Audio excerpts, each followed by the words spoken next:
Lads and ladies, welcome to the Junior Classics. Hi there, I'm Sir Bradley Hasse, a teller of borrowed tales. Join me as I share stories of courage, adventure, and wonder. But don't take my word for it. You can find out for yourself on today's Junior Classic.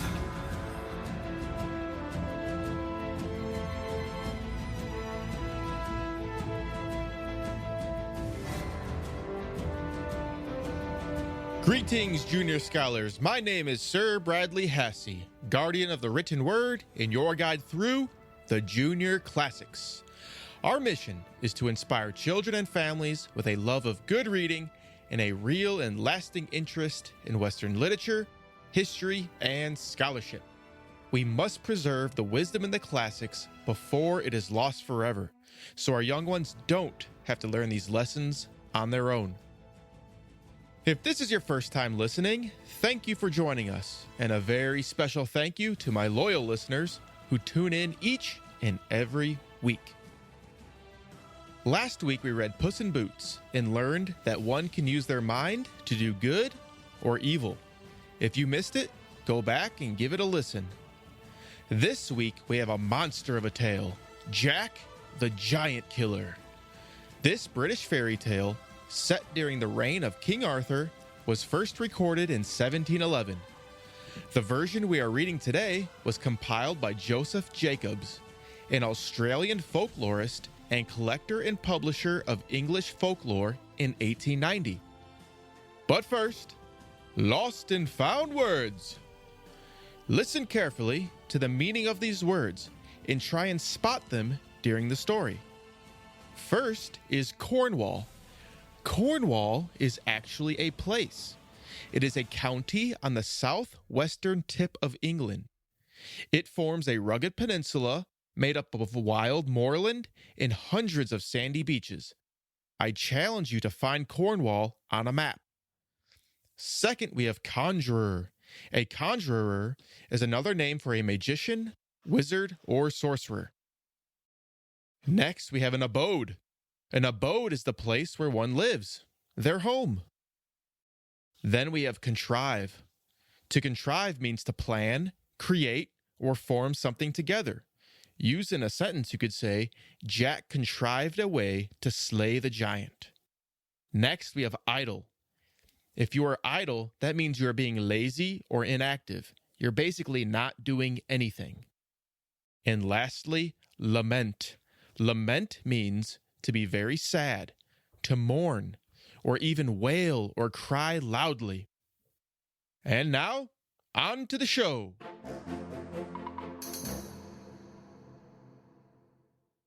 We live in a beautifully created world, filled with wonder, adventure, and danger. One of the truths of human life is that conflict is certain. It is not a question of if a challenge will come, but when a challenge will come. And when it does, you have a choice. You can either choose to be overcome with fear and afraid to act, or you can choose to be courageous, to face the fear and take action, even though you are afraid. In today's story, the main character is a lad, a young boy named Jack, who is described as bold and listened eagerly to the great things done by the knights of King Arthur's Round Table. This young boy was not a knight or a trained soldier, but a simple farmer's boy. For as long as Jack had lived, a terrible giant had attacked his village and stolen the villagers' food time and time again. That is until Jack decided to destroy the giant and save the village.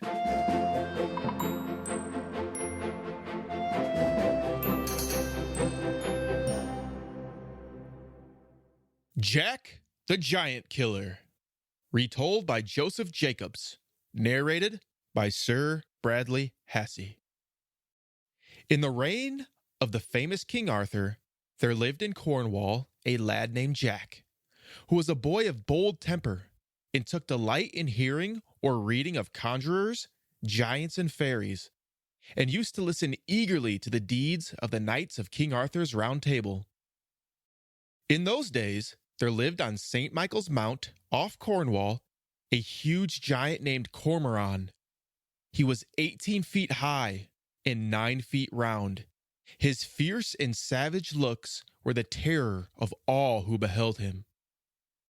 He dwelt in a gloomy cavern on the top of the mountain and used to wade over to the mainland in search of prey, when he would throw half a dozen oxen upon his back and tie 3 times as many sheep and hogs round his waist and march back to his own abode. The giant had done this for many years when Jack resolved to destroy him. Jack took a horn, a shovel, a pickaxe, his armor, and a dark lantern, and one winter's evening he went to the mount. There he dug a pit 20 feet deep and 20 broad. He covered the top over so as to make it look like solid ground. He then blew such a blast on his horn, the giant awoke and came out of his den crying out, "You saucy villain! You shall pay for this! I'll broil you for my breakfast!"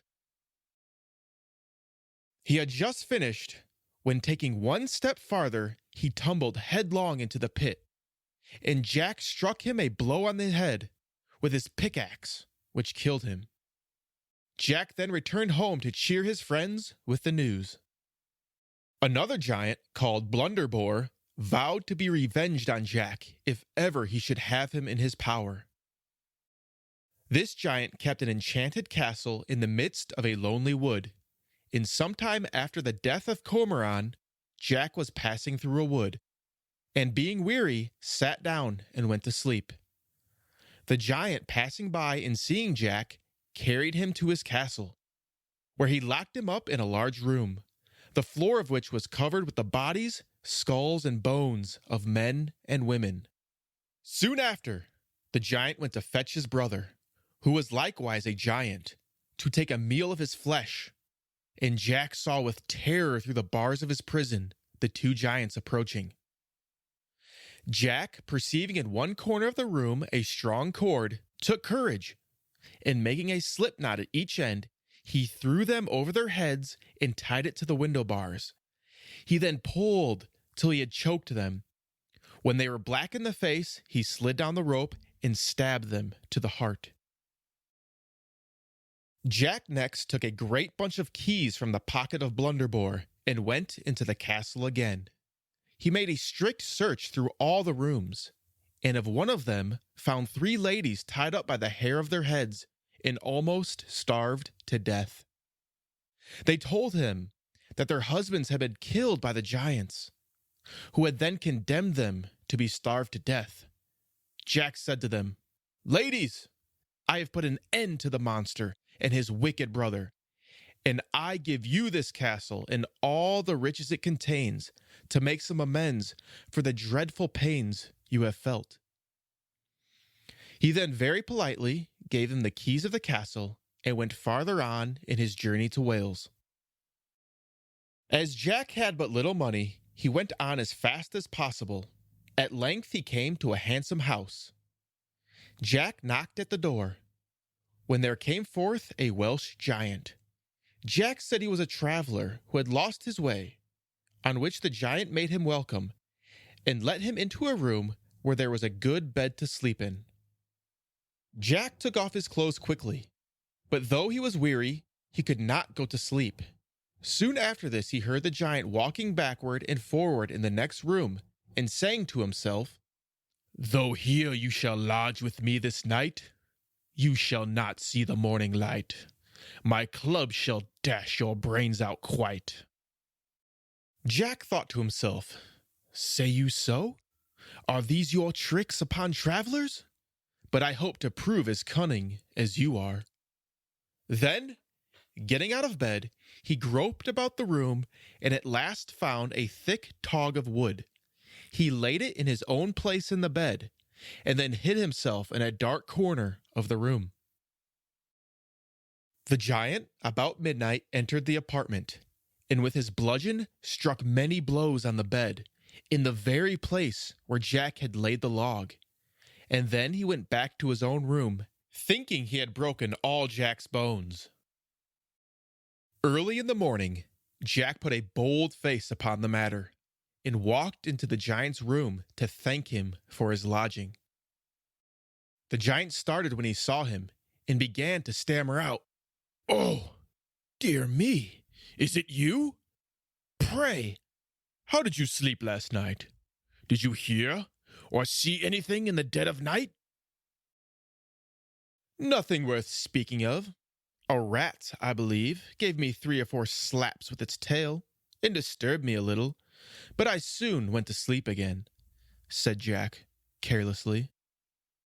The giant wondered more and more at this, yet he did not answer a word, but went to bring 2 great bowls of hasty pudding for their breakfast. Jack wanted to make the giant believe that he could eat as much as himself, so he contrived to button a leathern bag inside his coat and slipped the hasty pudding into this bag, while he seemed to put it into his mouth. When breakfast was over, he said to the giant, "Now I will show you a fine trick. I can cure all wounds with a touch. I could cut off my head in 1 minute, and the next put it sound again on my shoulders. You shall see an example." He then took hold of the knife, ripped up the leathern bag, and all the hasty pudding tumbled out upon the floor. "Odds, splutter and nails!" cried the Welsh giant, who was ashamed to be outdone by such a little fellow as Jack. Can do that herself." So he snatched up the knife, plunged it into his own stomach, and in a moment dropped down dead. Jack, having hitherto been successful in all his undertakings, resolved not to be idle in the future. He therefore furnished himself with a horse, a cap of knowledge, a sword of sharpness, shoes of swiftness, and an invisible coat, the better to perform the wonderful enterprises that lay before him. He traveled over high hills, and on the 3rd day he came to a large and spacious forest, through which his road lay. Scarcely had he entered the forest when he beheld a monstrous giant, dragging along by the hair of their heads a handsome knight and his lady. Jack alighted from his horse, and tying him to an oak tree, put on his invisible coat, under which he carried his sword of sharpness. When he came up to the giant, he made several strokes at him, but could not reach his body, but wounded his thighs in several places, and at length, putting both hands to his sword, and aiming with all his might, he cut off both his legs. Then Jack, setting his foot upon his neck, plunged his sword into the giant's body, when the monster gave a groan and expired. The knight and his lady thanked Jack for their deliverance, and invited him to their house to receive a proper reward for his services. "No, I cannot be easy till I find out this monster's habitation," said Jack. So taking the knight's directions, he mounted his horse, and soon after came in sight of another giant, who was sitting on a block of timber, waiting for his brother's return. Jack alighted from his horse, and putting on his invisible coat, approached and aimed a blow at the giant's head. But missing his aim, he only cut off his nose. On this, the giant seized his club and laid about him most unmercifully. "Nay," said Jack, "if this be the case, I'd better dispatch you." So jumping upon the block, he stabbed him in the back, when he dropped down dead. Jack then proceeded on his journey and traveled over hills and dales, till, arriving at the foot of a high mountain, he knocked at the door of a lonely house, when an old man let him in. When Jack was seated, the hermit thus addressed him: "My son, on the top of this mountain is an enchanted castle, kept by the giant Galligantus and a vile magician.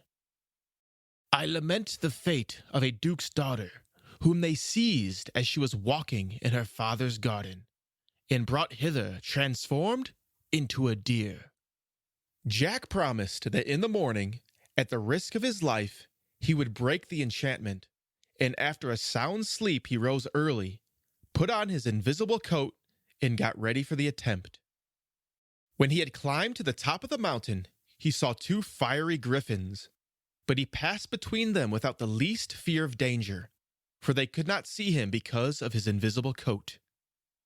On the castle gate, he found a golden trumpet, under which were written these lines: "Whoever can this trumpet blow shall cause the giants overthrow." As soon as Jack had read this, he seized the trumpet and blew a shrill blast, which made the gates fly open and the very castle itself tremble. The giant and the conjurer now knew that their wicked course was at an end, and they stood biting their thumbs and shaking with fear. Jack, with his sword of sharpness, soon killed the giant, and the magician was then carried away by a whirlwind, and every knight and beautiful lady who had been changed into birds and beasts returned to their proper shapes. The castle vanished away like smoke, and the head of the giant Galligantus was sent to King Arthur himself.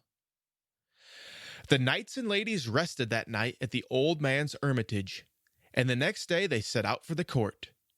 Jack then went up to the king and gave his majesty an account of all his fierce battles. Jack's fame had now spread through the whole country, and at the king's desire, the duke gave him his daughter in marriage, to the joy of all the kingdom. After this, the king gave him a large estate, on which he and his lady lived the rest of their days in joy and contentment. The end.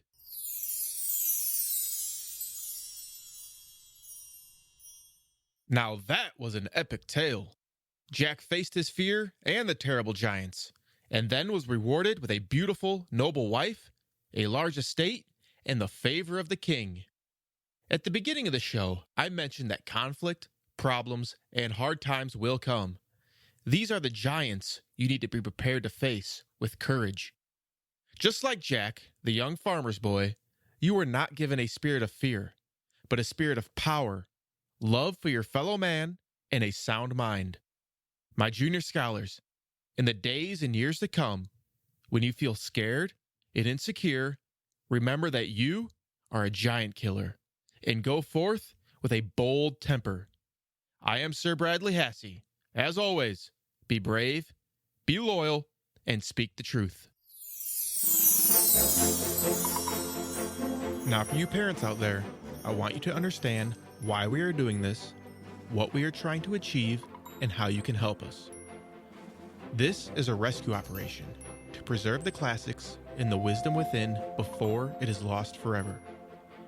Our goal is to inspire children with a love of good reading by safeguarding and breathing new life into the greatest stories in history, and empower you, the parents, with a resource you can trust to enrich your child's mind and spirit.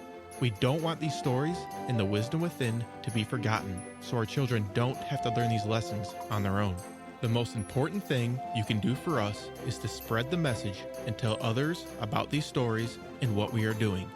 If you want to donate, we would love that as well. My promise is that 100% of donations will go to building the impact and quality of the Junior Classics. If you have feedback and thoughts on how we can do things better, please send an email to thejuniorclassics@gmail.com. Thank you for listening.